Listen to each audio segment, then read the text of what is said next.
Sometimes, just like every other couple, my parents had their disagreements.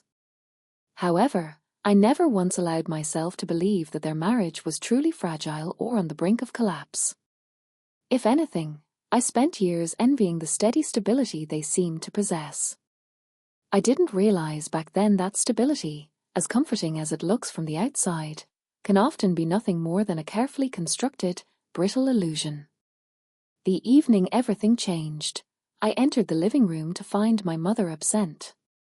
Only my father was there, perched on the edge of the sofa, his eyes fixed intensely on the floor as if he were silently rehearsing a difficult script.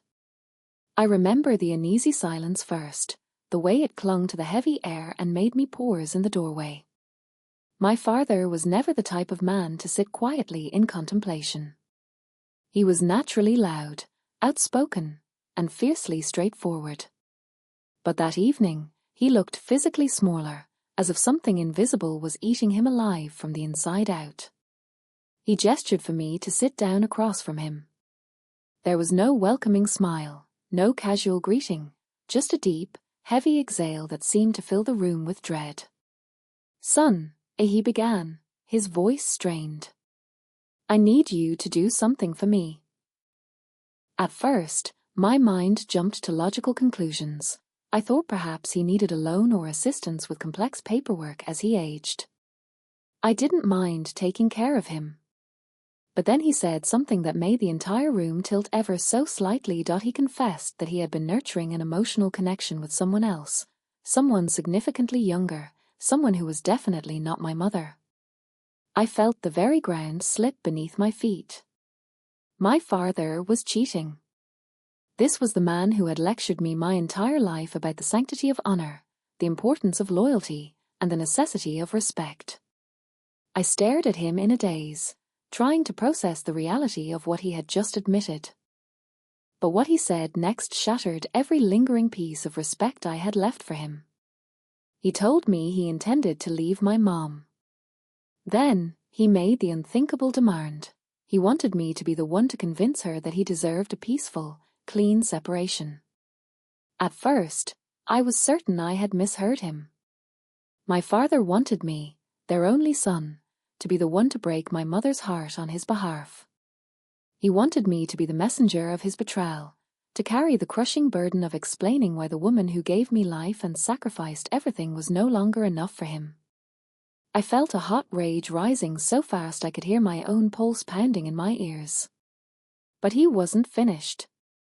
He confessed that this woman was also married and had a son of her own. He claimed the only way they could embark on their new life together was if both families broke apart quietly, without the drama of a scene. He said he needed me because my mom trusted me more than anyone else in the world. He believed she would accept the devastating truth more gently if it came from my lips. "You're the calm one," he pleaded. "You're the reasonable one. She'll listen to you." I stood up so abruptly that my chair almost toppled over. My hands were shaking violently. My father, blinded by his own selfishness, mistook my tremors for fear when they were actually born of pure disgust. I asked him why he couldn't be a man and talk to her himself, why he couldn't face the wreckage of his own choices.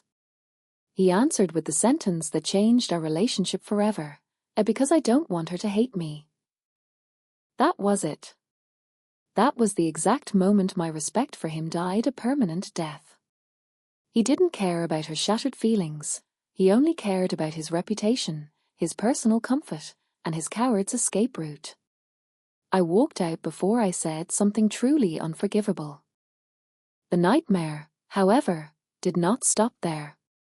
When I reached my mother's room, I found her sitting on the edge of the bed, tears already carving paths down her face. She had heard every single word through the walls. My father, for all his meticulous planning, had forgotten that thin walls do not protect a lying heart.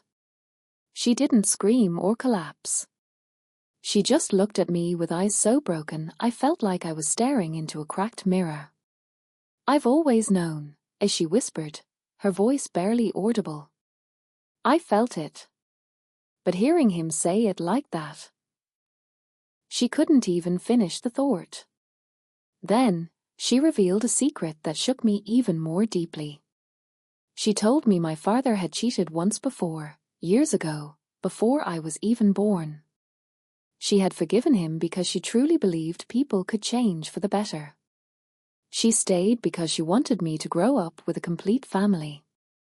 She endured the coldness because she hoped he would eventually grow into the honorable man she always believed he could be. But he didn't. He simply learned how to hide his tracks better. That night, for the first time in my life, my parents slept in different rooms, and I lay awake listening to the silence of a house cracking in slow motion. The following morning, the situation escalated into chaos. When my father realized my mother knew the truth, he didn't apologize. Instead, he blamed me. He accused me of betraying him and yelled that I had ruined his only chance at a peaceful future. He demanded again, with a red-faced anger, that I force her to sign the separation paperwork. When I refused, he said, "If you loved me, you would do this." I looked him straight in the eyes and replied, "If you loved her, you wouldn't be in this situation." That was the first time my father ever slapped me. The physical sting was nothing, but something inside me snapped for good. I walked away, packed my mother's bags, and drove her to my apartment. For the first time in her long, married life, she slept peacefully, even with her eyes swollen and her hands trembling. Within a week, the woman my father was seeing saw her own life explode. Her husband found out, and she ultimately chose a marriage over my father. He lost control of the narrative he tried so hard to protect. He came crawling back to us, begging my mother to reconsider and to start fresh. But my mother stood her ground. She told him calmly, "You didn't break this family by cheating. You broke it when you asked our son to help you destroy me." Betrayal isn't just a single moment, it's a chain reaction. My father's demand didn't just end a marriage, it revealed the core of who he always was. My mother is healing now, finding her laughter again, grateful she didn't sacrifice my soul to preserve a marriage that was already hollowed out from the inside. Families don't just break from infidelity, they break when one person decides their own happiness is worth everyone else's pain.